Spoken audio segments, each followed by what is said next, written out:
kodumsom ene na krata afra bankasie mu eba ase aban krache mpanifo ni nyina MMDCs ni nyina aka kire om se obi amfa na dwuma ento ho anwumre yi yebedi eho enkomo ora Michael Edu dodo na friend big Edu ose wasre NDC fo no a o ma sha ase pe DC dibre ne se o munya abotre abotre ene ye de pre bibia ene mabunu bi ekoto ebi suso eko New Durban South ene assembly ahodo a ewo epuye mantamu ene yate suso se asomdwe park ya ewo enkran ha sei kane osukaste ho suso ene mabunu bi eko hokokoye sakasaka na wose emabunu no bi suso akọ abanyuma ahodo bi mu ya eno suso onomakọ pamadwumafo a ewo ho afri ho Okaikwe North Municipal Assembly suso eka ho na saasem no yebedi ho nkomo ene anwumre ensem wei enchiremu ena mede ebremo ya frame nana ya okese obetimi aframe the cardinal me ena mede kase boyi ebremo afi ensem no enie omampani ni chidom hene chief of staff Ora Julius Debra afre won mo a ewo anyina mahoden adwuma no mu ni o matwetwe nkomo ahwese ne be ya obetimi ede ne magugu akwan mu na Ghana nkwanko wie ewo dumso emu na ebra sankita hono ko so echi ena Director of Operations Gridco Ora Frank Ochre ene sanjuro for twetwe nkomo no waka se sanhia mu ina hia pa esanse gas pipeline no a Ghana efa so na droben no Ghana faso enya enframaja gas ne bi di fi Nigeria no onuma bo Ghana amane se be bosumi ba ko edi animu de omo ba betum na wayensiesie bi ho ne ba sa nso de ahokere ebebre ye nutina amasa meeting eho akwa hia pa. The West African Gas Pipeline Company informed about some plant maintenance activity that has to be done on the gas pipeline that runs from Nigeria and brings gas to Ghana. This, as they informed, is a critical maintenance after a certain number of hours or a period of running to ensure the integrity of the pipeline. Now, this work requires that the pipeline, that the portion which sends gas to power plants in Tema will be shut down for the period. The period they need to do the maintenance is about 1 month. Onom se omede bosume baako na ebeye saa ensiesie no ora ochire esan eto aso ka se sansiesie no omo eye a ebeboa yempa na eye bi ache ntehia se yeye. Now, because the gas that it is supplied to thermal plants in Tema is going to be shut down, it is needful that we get some liquid fuels for some of the plants in Tema to run so that we continue to have adequate supply even during the period of the pigging. What we came to inform the government is that yes, there are some liquid fuels, but it's not enough to cover for the period of the pigging. And so efforts have to be made to get enough volumes of the liquid fuel so that that critical maintenance can go on as planned. So this is what we came to inform. Na ora Frank Ochre say no maba ka kira aban ni say ehun be hia pa say wonom ebenya famwo e de asi akire esan say famwo no bi de ewo ho ebi wo ho nanso enso bosome ba ko no a West African pipeline for no say wo mo eba beto drobenum say be yam framaja emfamu ebiom no enu nte hu be hia say ebenya famwo no bi e de asi akire say be ya so mo to wo mo die no mu a enu akikura no yebenya ebi ne kwakra mu owura Felix Kwachi Ofozu ona akire ohwe akire say aban enkita hodie bofo ono so ene sentwofo kasae e ka say o enye dum so e na aba na ensiesi a ehuhia say yeye. Any difficulty and address the situation at hand will be put on the table, and government will make a decision based on what we receive. Will Dumso be returning? Well, I think that we need to wait for the work of the committee to know exactly what can be done. The idea is to ensure that we minimize any impact, as it were, of this particular situation. Absolutely. I mean, we've been in government for 1 day. I'm not sure that you can order and have fuel delivered to you in 1 day. Yes. So, as I indicated, this should have been done at least in October. Government then said that they needed up to January 20th to put their house in order and do the procurement of fuel. During the security briefings that President Mama had, he asked specific questions regarding the status of implementation of that plan. He was given fair firm assurance that everything was in order, only for us to discover, as of yesterday, that that had not been done. And that is why, as a responsible government, we've taken up the mantle to ensure that we do the right things. So it has to be stated clearly that it was some dereliction of duty on the part of the outgoing government that has resulted in this situation. Enti di ama ya bedru ha ene se adwuma bi ana ese nka bandada ne ya wanye eno ena ama ehu akwako hia se yetu anamo a etise yie Salamat Kuku apente na di ama ni ebre yen na pani a woda Institute for Energy Security anu nana amwesi otoso enso asre aban se wonfa ne nan si fom na enimanimu yi ade sase wo ye no onye ne ntem na anyesa Ghana ebekodum som o cheche sanse mu kire ohene na Kwame Amo ewo ye mprem to bre kase ebomu ne blame game and yenjai na yen share ejuma na that one it is not bad to portray your attention the challenge win but it is challenge na ba catch yen solution na airfado na ama yen the next leg is that oye yitika some ye teaching apan fani one kowoje o Sunday right ye pro energy sector in na rade katisan ye teaching so sikan want to ye onkaji sikan wa allow emi na also ye via power in si ama sikan na what the work catch where you use power ni via and now that's able using prepaid what it can although what no in seminar the Google catch water for mechanism no what you think can come with fear of when we in them kind or transmitting or distributing nessa connected my catch by the you have to on time come back non-share private sector participation in the ECG na wamfanso wa nana amwasi ya otoso enson se aban ensi gina preko na yehunu ba bi a ye de yenye na mahoden ho nsem efa yen tumpa ye won so gas and contendo de bian in one what map over more than there the quick fuel kakra or I like crude oil or heavy fuel oil and that diesel so that you can fall back on it when supply of natural gas oil interrupted that I think is a common sense approach my wage on Sunday in the era on board that thing it means that we are exposed vessels and now bang goes also working they also been there ship not baba if you are able to take 3 weeks or 4 weeks until we're able to it means that backup no one for what my time there's next 7 days nana amwasi eno ne ohene nana Kwame Amo etwetwe san komoyi ene awie na Ghana Police Service e de krata epiedwa krata no mu asem ene se wada Ghana fo nyina se nhihye ya police e de gu kwan mu efa bambo ho se ne be ya nura se ne na ya nhihye se o ma edwa Brim Independence Square ye be ya nhihye na omampani John Dramani Mahama waso aframu ehwaye no police fo eto akwan ne bi mu the Pampim Sisi Mia be Omoka say had the Obi and Timimfa. Now Ghana Police Services say, and Ras in Shishano Digo according in Ghana for Jintan on my name Emma, and Shishano Kotortin, my Iriasiano, Mampeni John Dramani Mahama, and in Abedi Professor Nana Jane Opoku Ajimai, Onumia Kwansha Fremu Isha Pepe, ya Yante Kitamiana, Jami Bia, and no, and oppose say. Oda Ghana for says we type posi for actually eboa omo ema san hye ni nyina bibia konkan Ghana Police Service say omo adwuma ya ye de ahwe omo nsa ne se obehwe bambo so ewo man mu na eno na posi etu eho anamo onim se de tie bia no adwuma ye de ahwe omo nsa no o betimi aye no mbe ye nsoso aye ni ye Grace Ansan Akrofi Assistant Commissioner of Police Director Public Affairs ono ena nensa ehye sa kratai ase ena krata efri abankesie mu ba se Mampani John Dramani Mahama ejina emamu otumi ya okura so Local Governance Act 2016 Act 936 as amended by the Local Governance Amendment Act 2017 Act 940 so aye say abaya kra chempanifo ni nyina MMDCs yaka MMDCs no eye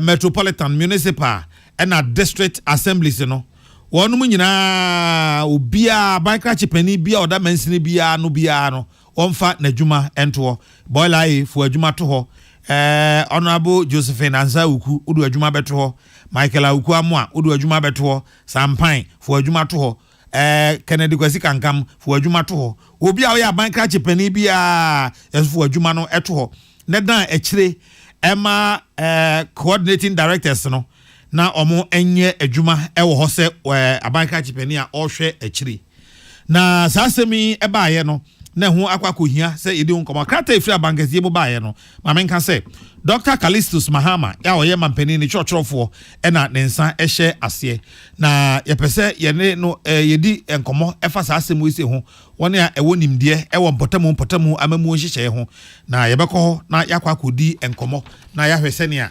hyehyɛ no ebekọ na ahomane nya ntomu ema ye die yanko ensafo froso ticheni a wada Trades Union Congress ano chairman Trades Union Congress of TUC Owura Bernard Owusu ekire se ene emabunu bi abo awura enwuma bi a eye aban diem na wonom koye a omakwa koye basa wo se bi ko tema oil refinery ekokoye basa ewo ho na asade ni nyina ense emfata yenkodi nkomo mra nsana yakosa ensem no eso na efa mpọtamu amemu hyehyɛ ho de enim sɛ Ghana ha sei o ka woni a ehwia ho ade wo ho nimde pa untimi nka enya yewura kwadwo agei daako yewura yemo afishia pa o hello openi afishia pa o asun go be yo afise sɛ na nkwane ahoden ɛwɔ hɔ amen Ira yafra wa nwumre ya boko enne na mampani nam ne chọchọfo Dr. Callistus Mahama so de krata abetu dwa se abanka chempanifo ni nyina mfo mo adwuma ento ho na omunye akire ema coordinating directors no na omunhwe akire akobem se yebenya abanya kra chempanifo obi a wonim de wo mpọtamu amamu hyehyɛ ho wote asem si a aya usum sen oh enya ti de enya we dia boni kwanjo akili ntenye boni waja ya sempa anenye da eja muna mo hu nimde nti ne ye bisa mo no yo openi kwadwaje da akwa homa no atomu de yenko na yenkofa Ewura Bernard Owusu wo se enemabunu bi ekoto obisa bisa mo no yeso mo ye NDC fo mabunu na enye honko anso obisa bisa mu no otese omo ekoye kire sa ban nwuma bi so ho so a omasan akọ so akwa basa na sa de no ose enye fe emwa man chichire. They just walked in with some group of people that their government is in power, so they are coming to look for work. They want to come and work. Now that NDC is in power, they have to come and work so that those who are there should go for them to come and work. The usual political. Na yensan kwa homa so na yenhwe se yensaka openi kwadwaji da ko ana yene no entwetwe enkomo yo na homa no entumu enti yenhwe se yensabeka yenua no Michael Akrofi ene odehunufo Jackson a ebra ye twen so mo beba no Western North Regional Chairman of the NDC amanyuku na no Owura Michael Eidu edin adodo no afre no ene Big Eidu asega na fo nyina se obia mo aboso na yentai omampani John Dramani Mahama echi sebe ya obedi yie ewo naban emu osisa wo hwa ba yeto no nanu nsinsanso e kire se Ghana fo nyina ne ebu afu mampani akufo ado aban ne yempanu bium enti ene yeto aba no bum saa edema omampani John Dramani Mahama se on ne betimi aye enti o meje amamu otumi na omfa enye oman no eyi ene se ne wahye na dwuma asie na ose se Ghana fo nyina babeta mampani John Dramani Mahama echi ebeboa ama ne nhyehyɛ a wo hye ho bo biti se 24-hour economy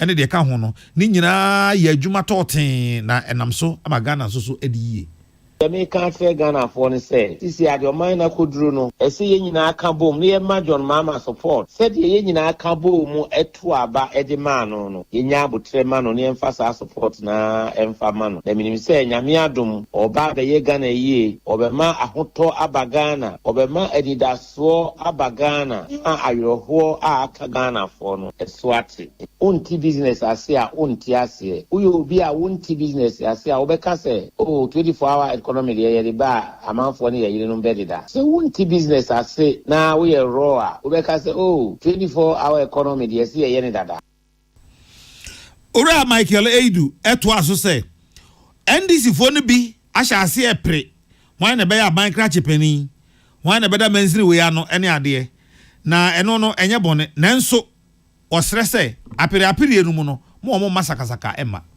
DC no district bia nipa ba akopɛ ene ebeyi no ɛna obia ebeyi no nso no ofata obetimi na sisia edinsensem kakra ya asɔre obɛhwɛ constituencies bi wɔ ha na ya ayɛ ntokwasɛm kra obi kra sɛ ebigedu kra wɔ nipa dada obi sɛ constituency chairman no so wɔ nipa dada obi sɛ yɛmpɛ sɛ medibie na ɛyɛ de aba yɛme ka kyerɛ ho ne sɛ DC yɛ no ɛyɛ simple nipa miɛnsa yɛ de wɔn akɔnkran na nkranfoɔ nso akɔ to omano na nipa miensa no yayi mu baako na yabo ne din yesre won nti obi anka na akoma nto ne yam na bibia ebeye din ne krakra mu no se osre wo nso a eya mramudwuma e wo nsuom ene kwaye mu no se omunyi omumfidie nyina mfiri ho na enya agro ene ye babedie ukoko no ankwano ho wo asanwe so ho and so many places region mu you see the way omato agumu so obi baabi ho kram kwakuru excavators be enwotwe na omakwa akwasesa aba MPP for no so omudi won la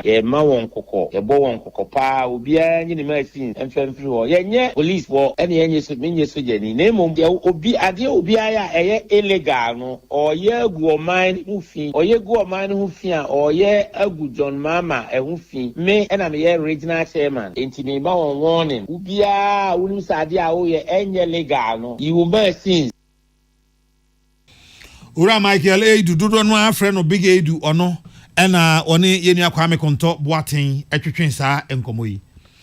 Na yenya ne ntie se emabunu bi ya osusu se wonom ye NDC achitafo ene omukọ New Dwaben South Municipal Assembly. Na omukọ ya omasem ne se adwumayefo na wo ni nyina obi mfiri ho do omo no maban aba ti omo na eba be ye adwuma e mo nko pama adwumayefo no efiri ho afi yeso omo ko National Identification Authority and omo ko NADMO omo ko National Service Secretariat and National Health Insurance Authority so wonum eko ho enen so yanya ne tese assemblies no bi won so a saa emrantie no bi eso eko ho ekokoye sakasaka na Kofodia Divisional Police Commander ena wone ne bambofo ekoye one mrantie counter terrorism unity fo ma wo ho ye hakoye a wo mu ekoko pam sa mrantie efiri ho ema asomdwe esan eye adwuma we eye de wo apuye mantam so de ye nua Michael Agrofi ene be kono ho obofo afishapa o hello Samuel afishapa o amen. Na boy amani e na si wo New Dwaben South Assembly ne. Samuel megun bia yesu se omo ye NDC akitafo ene na no pay omo bowura ho New Dwaben South Kopon Assembly ni mu osu se ye bi obono ma MPP empenifo bi ene kurukura sa de brand e wo ho eno ti omo makwan e ma je so omo ye adwuma eno ti omo ti ho no eno ti no mo call NIA office eno no assembly ho echo city guard office eno also almost say ni oda ma no MPP ni almost call regional coordinating council youth employment office national service secretariat and also health insurance officer and regional office on mankasa e ka to munina so mumpie na digidi mentim ha se e ba kakra ma bambofo e ba mu me no e ka say de adwobro aba e san se mpedifo a omoda eye endi samanyoko na no we pie mantem ha ni titru so New Dwaben Kopon Assembly man na New Dwaben South Constituency cheze oman sanction o man na say oman amom kwan so omkodi sa adwuma na omkodi no eno to abra postifo ebe mu no no kwasem ebe bi omode safo ne fe bia no omatumi afrom ema omubiebie sa pon na omukotutu mu no omukọ NADMO so office ekotu mu na mebu na so mo kanyina ne say ebiasi pen 2016 wa abra MPP amanyoko no gin kunim no saa na omudi eye edimu fa so a omuye NDC fo a saa abra na ebi hwe eye se bi toilet so wo Kofodia ha onko atata omagie toilet ni so mo nsem afi offices ahodo no omutata omo saa omu se ne se NDC amanyoko no aba mu a na ebi si da no enu bi na ebi si ene enu nti na omatu saa anamo no me no ka se de post fo a omo ba ye be bom pempen anase obema adwobro eba ye no omo da so e wo saa offices saa bi mu esi ye titu ni New Dwaben Kopon Assembly bomb and after so Eastern Regional Coordinating Council baby a health insurance omo regional office e wo and youth employment Oh, semben krania. Na you made a line yam wire cry. Yabasan a bomode ahwese. Yemfre akrofi no nwie. Krofi wi anafe ode hunu for Jackson enso aba. Na ode hunu for Jackson no yabafa na free Asomdwe Park. Ya ewo enkran ha. Anwumre ni enya ntie se nkofo bi akọ omampani dada John Evans Atamils. Ne honi no a esi ho na statue na esi ho no. Se yeye bibisa na se ebia no a ne okoko bie ano no ne din eda ebia ano ne ade ni nyina ya na ye de bo ho na de yate aye ho videos nyina wa ha ene se dia okwa statue no de esi ho na statue na se no edin e bo ho sa marbles no omde ye ni nya ya wa ni nyina de egu fom na ya ma enze nchiro ni ko ho se onkonkohwe na se okay yanko kufodua emra Michael Samuhene pacho to aso e Nyamika Korea ne say Abraham no ka say there post for no end officers na sa asem no esi ho anopay titru natbo regional coordinating council health insurance regional office war national service secretariat office ewo and office youth employment and as national youth authority for office ewo no omgusu boban ewo ho no se be ya and you see an opanama and mebuni bi ekoto share hoko toto offices ni muni ade no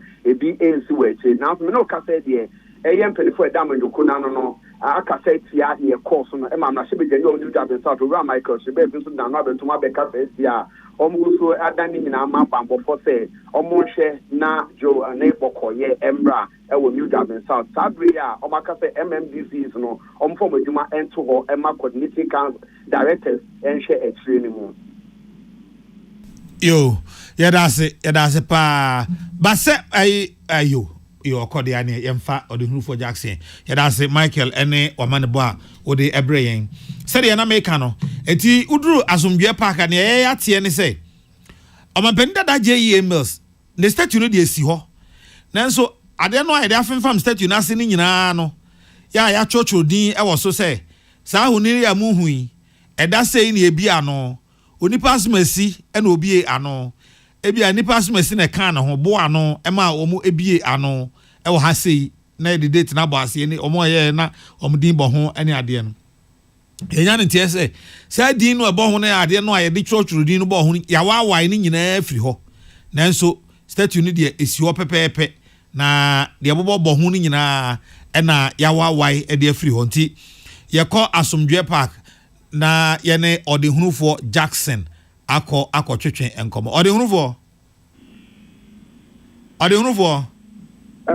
yes sir majoy Ala macho mejo yo wo kwa Asomdwe Park den na wo hu ye la me du Asomdwe Park ni me remu and anti ekọ bebi amantan dada Johnny Masatames emu esia na say yaye the statue de esi no na oduwa the statue no esi ho ni pediana ya statue de esi obi anka nemo yaye dia city biso eno na sin la chechim say ya chiro nipa oye ni commission date ya di ne wo hu nyina ncho ye kusu ni nyina de ya de a ya wawa ni nyina ya bubulo ya one pieces ena ye pie fi suru ha de ku fe bedi kim grass go bedi ye de ku grass na so na eno na mami busa afanyi bia no na mo na bi intimi fa ni intiga chese enura ena ye mranti e megunu bi about chese o me party go intimi chese e party A and a party B name did say o me party for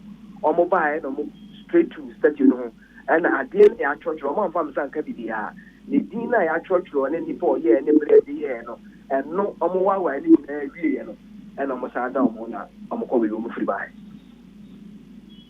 enti Jackson say si ase me duru Asomdwe Park na me ko be bia mampani dada JEMS the statue ni sino a statue no esoro no de wo ho yes ena de afafa ase no ya chọchọrọ ho na ya wawai nti ube mu statue ni sio ma wo hu ni po ye ne bre ye okay enti de ye de afa ase no ya chọchọrọ ho ni nyina no ma wawai na se be bi edin no wo no nko a be bia edin no wa ni mo na edin no wo no no follow ni awa ha the anwa se ya wire bu ya breaking into pieces and ya koku enche baby and so do okwa na se wan twen ko I have a mouth who said, "Your money, you will answer. I was no. I had a good more." And you will do all both and sit on this so paint the beer and see again. They move and Nimuna, Yatro, in Shoya, send the poor commission are doing in date and check at Guasiano. Sir, I didn't know my bonus, I didn't know why I'm broken into pieces any attraction. Okay. But penny nanti me ankyerɛ say emrantie no omo ne omasa aba ho anase omo beyeye no obi si omo kwan na bibia ete sa and okay and say emrantie no eba no omo ba beyeri no omo ko ba na de obi ama ba de na ko ha national security for no ebi ho protocol officers ni e ho awomo. Okay. Enti say ebi afi na obi eti odun for Jackson na ono so hu sa afoni no nam social media so no bi say Asomdwe Park yabubu President Mess ne statue na esi ono a Jackson den na obeka na so bi en senior peace FM e adwuma e mfa nsem sa enti na jamoto mo so ma se me to bi ba Asomdwe Park e bia ya si e man pain dada Ibanza Tamers na oko se si a owura ho because of public place no ma kwa bo owura ho owura se si na oko be di deda no no a ya ye na mu statue di esi ho na oko duru ho a obo se emunisi ho Nemo asia na black night stiwa ya church so ye o mabo no so no ya wa mabo no efri ho enti anya ade a obohu nipa o ye anytime ye any at the property here ya ade ni bisi ho nemo obohu se bibi ade dan na mu no ye ni sie no e wo ho na statue no esi ho nemo nchoyo bia ni ba bia Jackson mo ene omanbo ye da se papa ye nua odehunufo Jackson na ye te nka efri Asomdwe Park no na ansana yebefre Michael Akrofi no na ye ne opening kwadwo ajeyi daako edi enkomo e de afa enhye no a afri aban mu abase aban kra chipani bia mfa ne dibre ento ho no na enne emrantie no a ekokoye sakasaka no enya ne je se Okan Queen North Municipal Assembly ya eno so ewo enkran ha kane no mo office wo PCF ehwina no ya called of here ena se say o makọ Achimota police station ehwe animu ho enya ne tie se sa mrantie no bi so ekọ ho ne ekokoto office no mu kokopama adwumayefo no firi ho se omo ensore ho na omo so eba be ya adwuma omo aban aba yenko na ye ni yewura kwadwo ajeyi daako enkotwetwe nkomo miwura akwa aba o ejo so aha dina ye hwe se ko ba ni sei no a coordinating director no a eso onhwe akire no assembly na dwuma a oye ene ade ni nyina no anye bia mpache o sa tumi no a obetumi dia ene ma pepepa bibia nkoto chima ewo assembly na dwuma yem yo ni edika no mi tia trifo ye hwe DC na dwuma in fact o hwe this assembly article 242 and defining what a this assembly is nipa ya to abayi wo mo afi DC ena appointee ya eni se eburu 30% ena MP disani ku na ine kabumye district assembly na mo MP no or no the ex officio because on toaba enti se no se wuyi DC na wuyi all the appointees there. Can you define the body Akan as a district assembly? And we have to answer that question. Because Constitution has specified what a district assembly is. And Niedi Etohon, DC, Negumani saying, or no, and Oye Titranima Executive Committee of the Assembly, when we meeting. Afi, or so now, you see, or you're responsible for day-to-day performance of executive functions, any administrative functions of the assembly. And or no, and a central government as in central government as in over to Masasano anytime. But what's said DC? Now let the say. Coordinating director who is not a member of the assembly or no acting this year because on assembly no coordinating director or a staff of the assembly or belong to local government service. It is any who can a civil servant be chief director or act as minister now on cabinet meeting. Yenye bisada. Enti why say ubetima can say this is where you know. Now on handing over Emma coordinating director. Handing over a different from say coordinating director no acting as DCE. And a medical of functions of the DCE, you know. So can the coordinating director become or preside over executive meeting of the assembly? Yeah, on one casano on assembly no or yeah then executive committee or co-chair. After administrative functions and say executive functions of the assembly day to day no. Nipa on assembly no. Na oya staff wa obu assembly no. Ono na enquest our functions no. And the letter now mo kire any there. Especially the last paragraph meaning is in the right text. President Wakwan say ultimately this because Jauba no after this assembly this assembly is not an extension of the central government. By our constitution, no, this assembly, no, a local government structure, can as much as possible, no, decentralization. If you need to say you say, deconcentration or delegation, but it is proper devolution in FAA. The FAA proper devolution, which is democratic decentralization. And you say, no, near my but let them to me, no, advise them the function of the coordinating director. No. So coordinating director, echo preside executive committee meeting, take a decision via somebody can challenge them. Hey, and na ebasa no en ha adwene wa assembly na adwuma yem. Eno tin am interest assembly adwuma ne say local government. If I eno tin na among who agitate say yen trouble to DC, and that is a devolution I'm talking of. Devolution, no, and no, sending responsibilities, resources, any accountability. Accountability, then they say now the assembly will be accountable to the community of Uno, and you can only be accountable when Nipani assembly, including DC.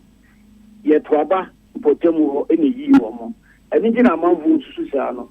After a constitutional citizen, and assembly term year 4 years. DC year 4 years, just like the president in the but from 1994, you started operating this assembly with the 1992 constitution. It looks as various governments are made with this is assembly concept now. I'm about to say. This assembly, an extension of the government. Them to the extent that even common fund the Quran constitution say for assemblies, where they are two centers say the Tony Mabramo, Siganuma, near top of near the Abra Assembly, China top fertilizer near the Abra Assembly. That should not be the case. Because it looks to say instead of working towards situation eventually a devolution, no. Either we want to do deconcentration or delegation.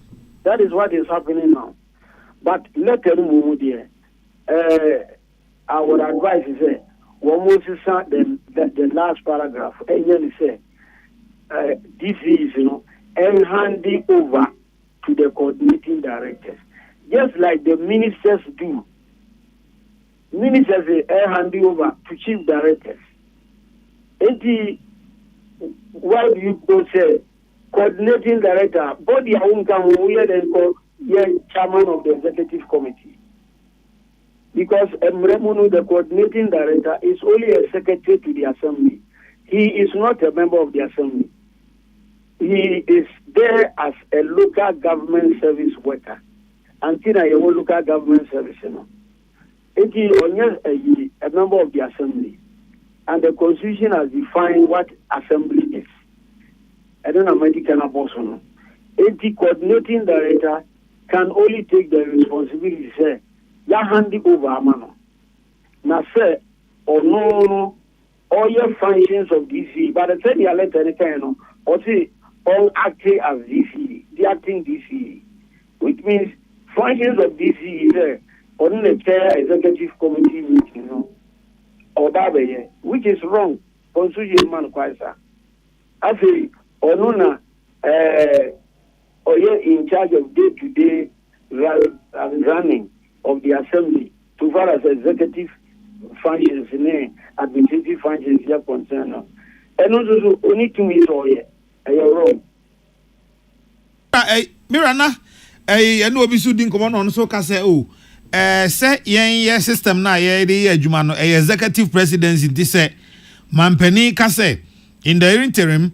The respective coordinating directors of the various MMDCs are directed to assume responsibility as acting chief executives until substantive appointments are duly made. And the Mampeni 2 minutes in Waponi, and the Ama coordinating directors on which Chirimantinka and say, I don't know, say, coordinating director, Mampeni can say, more handing over my coordinating director.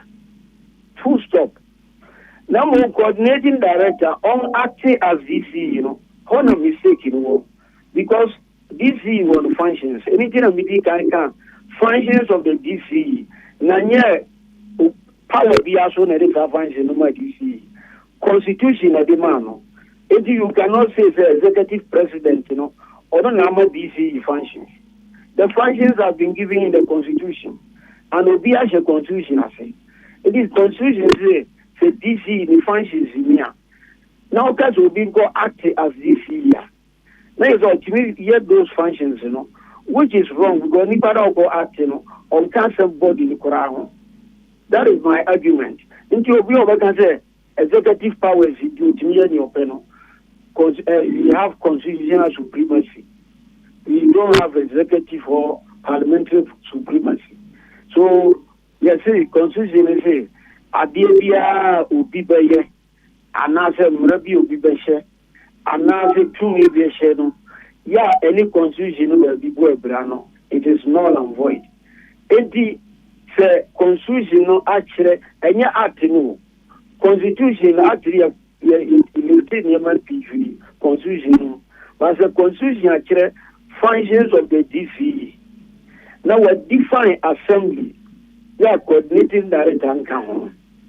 Now, say, where you assembly in Kurabatebi. Now, to be handed over. All you can say is all handed over. Emma, coordinating director. And then you'll be a new assembly. So we have finished DC Maya, no assembly near dormant. Then you will be a new assembly.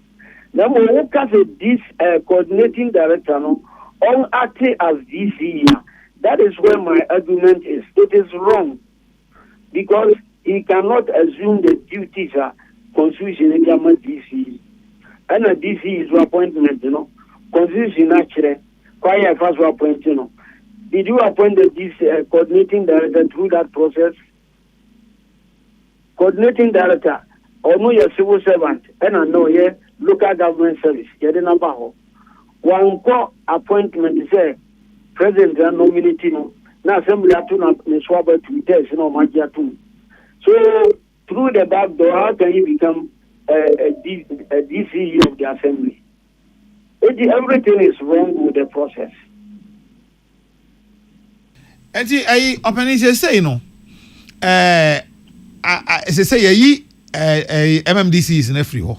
Any appointees ni nyina free ho. Na appointment so enya mai.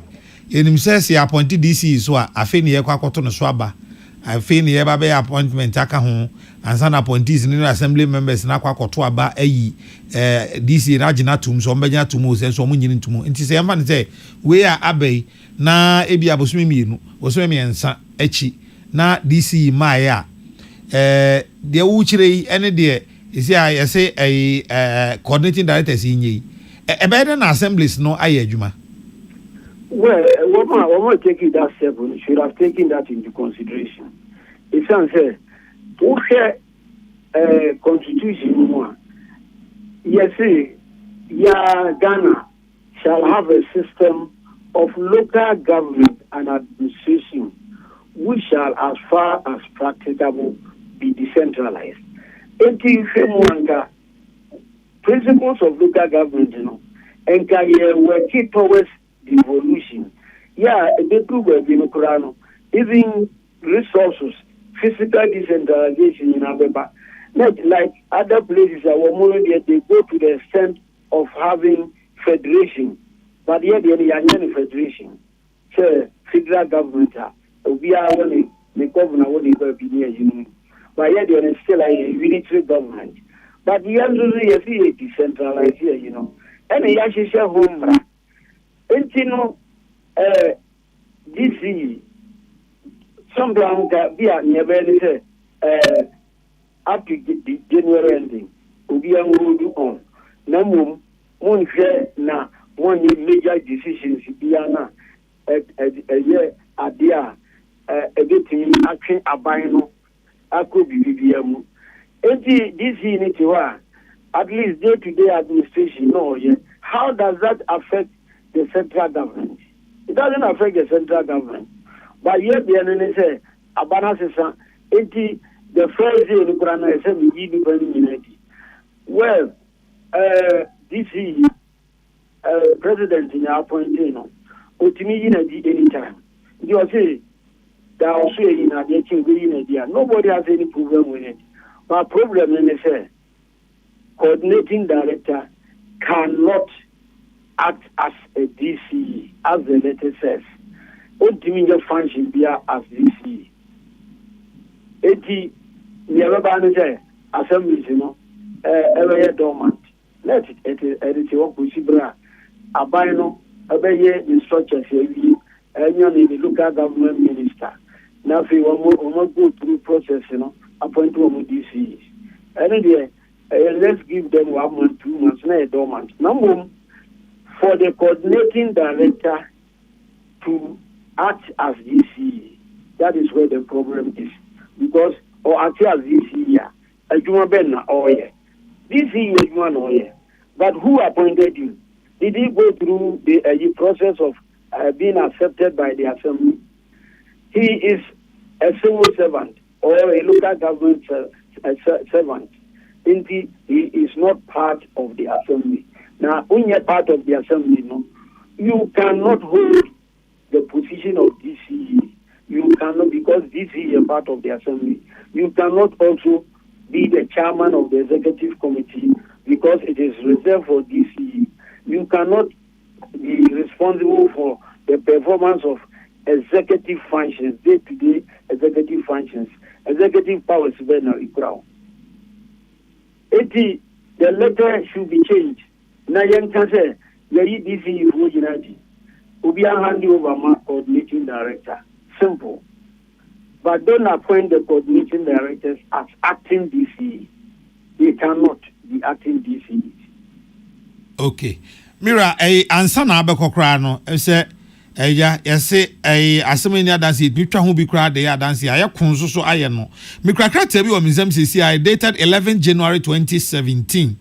Topic no say revocation of appointment of metropolitan, municipal and district chief executives. By virtue of Article 2433B of the Constitution of the Republic, His Excellency President of the Republic has revoked the appointments of all MMDCs with immediate effect. In this regard, all MMDCs are directed to hand over their relevant documents to the Metropolitan, Municipal and District Coordinating Directors for further instruction. By a copy of this letter, all regional coordinating directors are to take note and ensure smooth handover by the MMDCs to the MMDCs. I count on your usual cooperation. Thanks for your services to the country. Honorable Hajia Alima Mahama, MP. Exactly. And on American, also they are to hand over to them one cousin Omonia acting DCs. It is one of my problem when say the letter should be withdrawn and rewritten. Emrama kwa go to constitution 243 no. I don't care quiet DC utimi losing na either say or no ever resign assembly the pass vote of no confidence. Sabi who be fano another president be unity. Constitution amakwansa. I don't know who go to article no. In the constitution of president the general unity. There is no problem with it. No matter date or the year, no, or unity. But also hand the over Emma coordinating director. Now we starting in the American no. That is what the government can say. But you cannot say coordinating directors and act as DCE. Nobody can act as DCE. Abra on assembly. And you can appoint somebody to come and through the back door to become DCE. Abra assembly so and to no swaba Emma Peter singing it. That last paragraph of the letter is wrong and it should be withdrawn and rewritten. The coordinating director, who is not a member of the assembly, cannot be chairman of the executive committee of the assembly. We are executive committee of Self-Kuno and the chairman. He cannot also perform the executive and administrative functions, day-to-day executive and administrative functions of the assembly. All he can do is take the handing over news from the DCE. The other letter will go to from 2017. Son of Okreno say we will hand it over to the coordinating directors. But this one is saying the coordinating directors should act as DCEs. And that is where I'm saying the problem is. Obeni yako animu no se yesi yepese empotemu amamu yehye mu kena yaban aba yenim se ene ya aban eyi DC and MMDC is a DA just as in the case of 2017 President Kufuor see MMDC is a DA 11th January and then saying 8th January. It's a 3 days difference. Omudi MMDC is here DA. Yenim ye pass DC fufuru bia nyamai.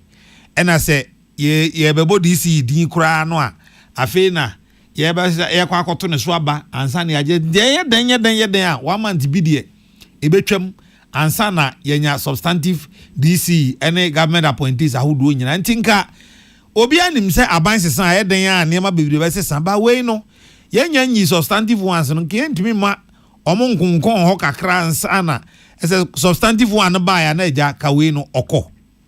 That is where the problem with enya aban ba ko aban bia ba or yes are problematic. It sounds say this assembly concept no enka in fa central government nkura enukura di no mo ka say DC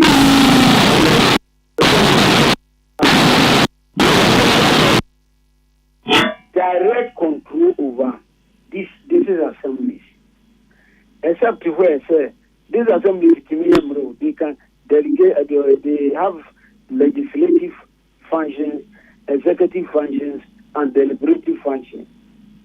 But according to say this assembly over the years in Yamamba to say abandoning Kurabatabia Wati Intino yet Jubilee House or Castella. It will directly, it will control assembly, do this, do that. And no Kurana Amakwayama common fund and this assembly's common fund. Administrator and then your formula. You can say executive will approve. The formula should be approved by parliament. Now administrator have actually Sikano Ediam assemblies. Yeah, Empono constitution say administrator and the whole expenses, office expenses, should not come from the common fund. It should be a charge on the consolidated fund. When you actually over the years, Abayabano, Ubayana, Sikana Sana Kankan. No minister may decide to do the Bayama Assembly. What do I see? I took Nemo Yabra, I top of Sabra, I do Yabra. So it looks that we are not prepared to decentralize. Decentralization, I can say, there were 3 types. Deconcentration. delegation and a devolution. So far, the practices the deconcentration in delegation. No. But said devolution by being a democratic decentralization. And no, you're but a no objective of the constitution. And no necessary, be a who's the way decentralization will practice there. And no, there, it's a say a twaba, a DC, or was in term of office, yes, like the president. 4 years, ya twaba a chusuna, your president be no appointed. Or you're accountable to the community. And that is where you transfer responsibilities to the assembly, you assign more resources through the common fund, and now they are also accountable to the community and the nation at large. And that is where you talk about devolution. Yeah, a democratic decentralization. No? But so far, properly. I had to say, because you cause you know, I had to boom the man in fighting. Because this is what you even will be out of concept, and I say, no, say, this is said any power deal. Above all, you can't say, in charge of the day to day at the same performance of administrative functions, and executive functions, and you know. And I take a decision all the year. Assembly a meeting. Now, near my green home. Now, as a executive, assemblyman will be a co baby. 80 or none all share. I'm assembly decisions in a year. 80 way, no. How does it cross the lines with a central government? 80 will be a 2 America every DC. Yeah, you're doing 1 month to Kurama, you're local government minister. May the dear appointees, appointees is a no over constitution and identifiable bodies are award districts. But go around and see GPI2 over and over the power this assembly hall. But this as a GPI2 vote is here or Kusuna. Overcalled an anonymous over the power assembly hall. And so, Obedient will be no point in the Messenico, and any Danano and Kusuno. Eddie we are abusing that appointee system. Eddie Ganin and I say, this assembly, per se, the proper devolution. All members of the assembly should be voted for, including the DC. DC, the Wutuamana, only say over 4 years. 4 years and so. Now, above re-election, then he is accountable to the people. But as it is now, these are not even accountable to the community. Because we put in the Konya one kind. How do you then talk about decentralization? There is a lot to be done in decentralization concept. Mira, yada say you may name church mu a wo de ama ya sign our fish apa. Penia yene no atwetwe nkomo eye munyamfo kwadwo agei daako. Peace afa nwume no nsia ka se bosu ne ye home so abasisia.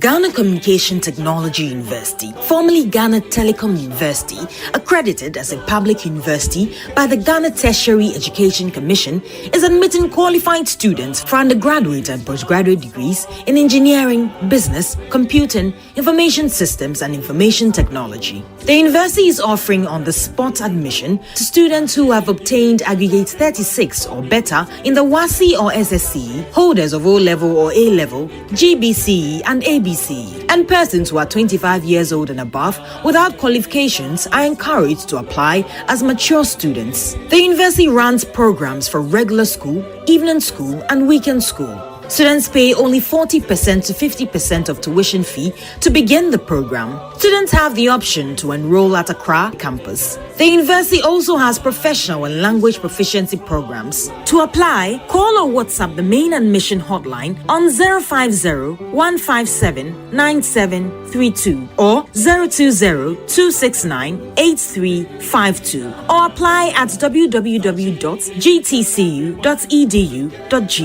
GCTU. Knowledge comes from learning. Happy delightful Jew. Swachilala, chichi soso. Afrana pa. Epe pashu breakfast and was in woman. Joe happy delightful juice against with toast, cereal, and even them cool. And you may a bread and fifi. The most fridge man. Happy delightful juice. One of what? And you be here. Epe mezba relaxing way. Tuano when you're. Let's say what a chamado. Happy delightful juice. Off and a baby I bring you all day long. On fruit juice. I'm happy delighted. One different flavors, different size. You number 1 liter. Number from 150 and 250 ml. If you healthy life shows on your supermarket, happy delightful juice, loaded with taste. Tune it in, turn it up, Peace FM, and rip off the knob. Omarisha ha ena ebrema me kwama enwumre yede mo asie nsem a yede ebrema mo dedi mo akotini bi ene se Mampeni John Dramani Mahama enam ne chorofo Dr. Callistus Mahama so ede krata apie dwasa ban krache mpanifo ni nyina amfo madwuma nto no mo nan ne akire emfa emma coordinating councils no no mo nhwe akire se aban krache mpanifo nanso owura akodwaje da ko a ono onimde wo mpotam amamu nhye ho a waye aban krache pani ohwe mpotam amamu nhye da so o se ono de ogidi yese coordinating directors no omu ni tumi enti nisenka letter no kan say omo act say DC Western North Regional Chairman of DC Amanyuko na no eye Ura Michael Eidu dodo na fa no big Eidu o say osre Ghana fo nyina so obia ntai mampani achi na onjechire Ghana na say de ye nyina ye hwe animu say ebeye no na mum NDC fo no so a omo pre DC di bire ho no wo so omunya abotre na eden ya nipa ba akope na ye befa no sa wo kwasomdwe park ya won kran ha sei ya wo tete o suka se ho no a mampenda da JEMS ni honi no esi ho no a ye de ade afam ho atworo din se sa honi mampani akufu ado na obie ano na kokko anyido ho na bo ano date ni nyina e wo so no ya wai sa de na free honi no na so honi na nkasa de esi ho se wo assembly ni bi nso te say New Jabin North New Jabin South Bamcho New Jabin South Municipal Assembly Okankwe North Municipal Assembly a emabunu bi ebo hye ho ne say wo mo ekwa akodi adwuma na ye na mo no maban aba denso New Jabin de ne de posifo ho ye hanti o makwa akogye eho no na ene nhyamu bi koso ewa abankasie mu a chief of staff ni won mu a wonum ewo omo wo twaka ewa nyina mahode adwuma mu na ekokohia ye wa kire say West African gas pipeline for no say omo to pipe no mu bosome ba kwa esiesie na bosome ba ko no fam wo no aye wo no enso ye bosome ba ko no nti esese ye pe fam wo no bi edisi akira anye sa ebema asem aba na pani a woda Institute of Energy Security nana amoesi otosonson say osrepa asaban onye ne ntem na gina bi opeso osifa ye nka ne ho no onsi na anyesa ahwa na akwakofa ohaw ede abre ensem we no mu nkyeremu na mede ebremo eframe nana ya kesse obetimi aframe the cardinal me na mede kasebui ebremo yadamase amamumo enitia adehye. Tune it in, turn it up, peace